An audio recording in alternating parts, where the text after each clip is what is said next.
নমস্কার করে সংগ্রামী অভিনন্দন করে কিছু কথা আপনাদের সামনে বলবো। আপনারা সবাই জানেন যে 2014 থেকে 24 10টা বছর পেরিয়ে গেছে এবং কেন্দ্রীয় যে বিজেপি সরকার, সেই বিজেপি সরকার একটার পর একটা যা নীতি এনেছে সেটা জনবিরোধী। जो बीजेपी का सरकार है जिसने बोला था कि सबका साथ और सबका विकास होगा, हमने देखा कि पिछले 10 साल के अंदर किस तरीके से एक के बाद एक नीति लाया गया, जिस नीति से जनता का विरोध किया गया। আমরা দেখলাম যে একদিকে বলা হলো যে কালো টাকা বাইরে গেছে, সেই কালো টাকা ফেরত আনা হবে এবং মানুষকে 15 লক্ষ টাকা করে তাদের ব্যাংকের অ্যাকাউন্টে ফেরত দেওয়া হবে। আমরা দেখলাম যে একটা টাকাও মানুষের পকেটে এলো না, মানুষের অ্যাকাউন্টে এলো না। আমরা দেখলাম যে কৃষক সমাজকে ঠকানোর জন্য যে কৃষক সমাজকে বলা হলো যে আপনার যে আয়, আপনার যে কৃষির যে আয় সেটা আমরা দ্বিগুণ করে দেবো। আমরা দেখলাম যে আজকে দিনে দাঁড়িয়ে থেকে কৃষক সমাজ যে আয় পাচ্ছে সেটা দিন মাফিক 27 টাকা। আমরা দেখতে পেলাম একটার পর একটা দুর্নীতি করা হলো। জল, জঙ্গল, জমিন প্রত্যেকটা জিনিস আদানি আর আম্বানির মতো পুঁজিপতিদের হাতে করে দেওয়া হলো।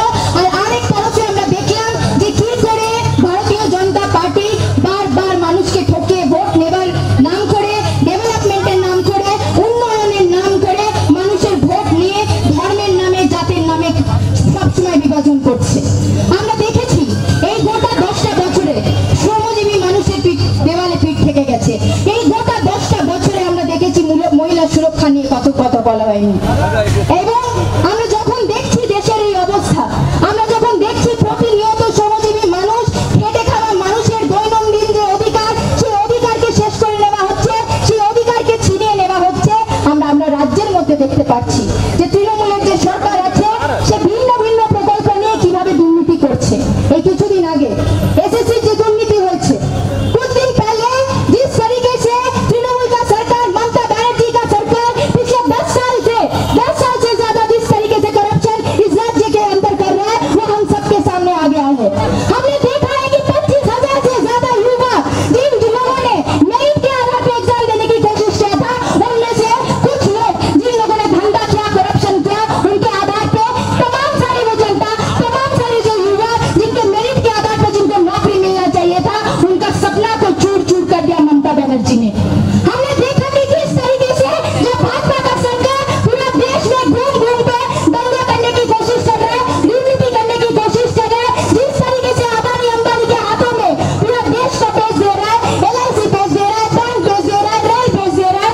আমরা তখন দেখছি যে আমাদের রাজ্যের মধ্যে যে তৃণমূল সরকার আছে সে কিভাবে এই পুরো রাজ্যটাকে লুটেরাদের হাতে, দুর্নীতিবাজদের হাতে, চিটিংবাজদের হাতে, চোরদের হাতে করে দিচ্ছে। আমরা তো দেখতে পাচ্ছি যে যে সময় দাঁড়িয়ে থেকে রাজ্যে হোক, দেশে হোক, কেন্দ্রের মধ্যে হোক, রুজি রুটির কথা বলা দরকার। মানুষের প্রতিনিয়ত যে দৈনন্দিন কষ্ট সেটা নিয়ে কথা বলা দরকার। সংসদের মধ্যে আমরা দেখতে পাচ্ছি ধর্মের মধ্যে মানুষকে বিভাজন করার চেষ্টা করা হচ্ছে। একটার পর একটা নীতি আনা হচ্ছে যেটা মানুষের প্রতিনিয়ত যে অধিকার আছে সেই অধিকারকে ছিনিয়ে নেওয়া যেতে পারে। এবং আমরা যারা আপনাদের সামনে আজকে এসেছি, আমরা একটাই কথা বলতে চাই, আপনার যাই ধর্ম হোক না কেন, আপনার কিছু আপনি কেন জায়গা থেকে আসুন না কেন, যে কথা আমাদেরকে বলতে হবে সেটা হচ্ছে রুজি রুটি, যে কথা আমাদেরকে বলতে হবে সেটা হচ্ছে স্বচ্ছ শিক্ষার, যে কথা আমাদেরকে বলতে হবে সেটা হচ্ছে স্বচ্छ रोजगार। और आज इसलिए हमारी जिम्मेदारी है कि जब आज हम लोग यहाँ पे खड़े हैं इस कॉन्स्टिट्यूएंसी में, तो हमें सवाल करना पड़ेगा बीजेपी के सरकार को। जब आप धर्म के आधार पे, जब आप लोगों के पास आके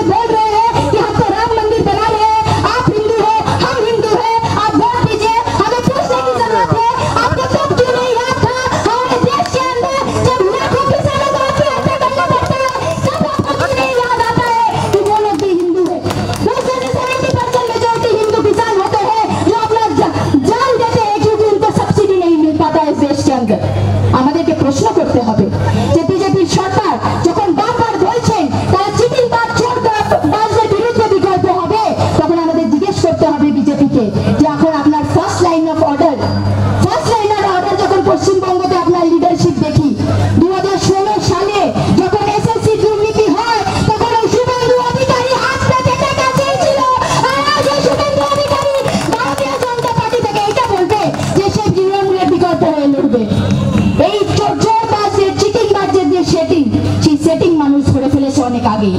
এবং তাই জন্যই বিকল্প আমরা, কারণ আমরা মানুষের পাশে থেকেছি প্রতিনিয়ত। আজকে নির্বাচনের সময় নয়, আমরা দেখেছি যখন কোভিডের সময় হাজার হাজার পরিযায়ী শ্রমিককে ঘর ছাড়তে বাধ্য হয়েছিল, হাজার পরিযায়ী শ্রমিক যখন ঘর ছেড়ে বাংলা ছেড়ে অন্য রাজ্যে যেতে বাধ্য হয়েছিল, কারণ তারা বাংলার মধ্যে চাকরি পায়নি। তাদেরকে যখন ফেরার জন্য একবার বিজেপি সরকারকে, রাজ্যের সরকারকে তারা বলেছিল আমরা বাড়ি ফিরতে চাই, আমাদের একটা বাস করে দিন, আমাদেরকে একটা গাড়ি করে দিন, যেন আমরা বাড়ি ফিরতে পারি। আমরা দেখতে পাই যে দুটো রাজ্য সরকার এবং কেন্দ্রের সরকার কিভাবে মুখ ফিরিয়ে নিয়েছিল, কিভাবে 4 ঘন্টার নোটিশে এই দেশের মধ্যে লকডাউন করে দিয়েছিল এবং পরিযায়ী শ্রমিকদেরকে মরার জন্য রাস্তায় ফেলে দিয়েছিল। আমরা ভুলতে পারি না যে 6 মাস ধরে মণিপুরের মহিলারা কিভাবে জাস্টিস চাইছে, কিভাবে তারা দাঁড়িয়ে আছে এবং দাউ করে ডাবল ইঞ্জিনের সরকারের যারা দাবি করেছিল, তারা মণিপুরের কিভাবে জনতা ওখানে মণিপুরের একটা পুরো রাজ্য চলছে। আমরা দেখেছি যখন এইভাবে পুরো দেশের মধ্যে দুর্নীতি চলছে, তৃণমূলের যে সরকার বারবার সেটিং করে এখানে কিভাবে জায়গা করে দিচ্ছে।